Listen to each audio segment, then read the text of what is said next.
Islam yang akan berkurban untuk Hari Raya Idul Adha perlu membeli hewan kurban sesuai syarat yang telah ditetapkan. Bagaimana tips memilih hewan kurban yang baik? Kanza Tamarindora punya informasinya. Hari Raya Idul Adha semakin dekat. Para pembeli pun sibuk berburu hewan kurban. Membeli hewan kurban tidak hanya disesuaikan dengan kondisi kantong, tapi juga harus memenuhi syarat yang sudah ditentukan. Berikut tips untuk memilih dan membeli hewan kurban. Memilih hewan kurban tak bisa dilakukan sembarangan. Ada syarat yang harus dipenuhi sesuai syariat Islam. Jenis hewan yang bisa dijadikan kurban saat Idul Adha dan umum di Indonesia adalah kambing dan sapi. Umur kambing minimal 1 tahun dan sapi 2 tahun. Hewan kurban harus sehat, tidak kurus, tidak cacat, dan tidak hamil. Pilihlah hewan kurban yang diternak di lingkungan yang bersih. Pertama kali kita harus melihat fisik hewan, itu dia gerakannya lincah. Jadi bukan diem, pasif gitu, dia lincah.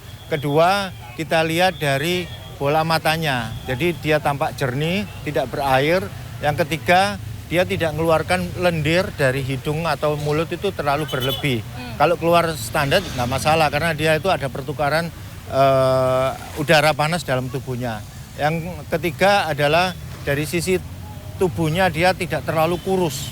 Jadi sehat, gerakannya juga kuat, terus ekor, telinga dia gerak-gerak terus. Seperti itu secara fisik untuk gampang diketahui. Dan tidak boleh ada kondisi yang cacat, Pak ya? Oh iya, jelas itu pincang, ada luka, itu jelas, nggak boleh itu.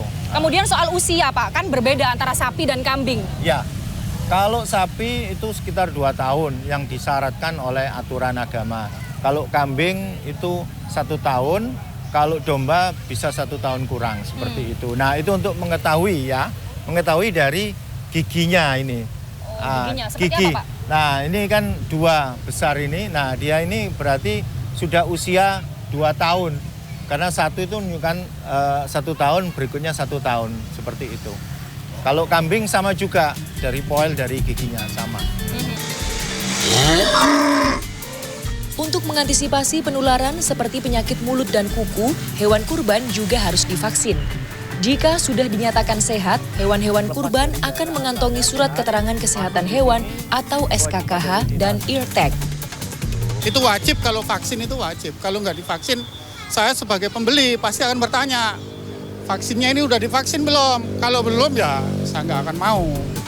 Setelah dibeli, biasanya hewan kurban dititipkan di lapak penjual hingga mendekati Hari Raya Idul Adha. Kondisi hewan harus dipastikan tetap baik-baik saja.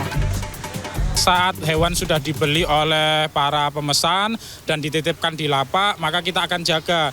Jangan sampai hewan itu menyusut dari sisi bobotnya juga. Jadi kita benar-benar berikan treatment yang bagus. Selain makannya, minumnya, juga kita kadang vitamin dan yang paling penting adalah kebersihan.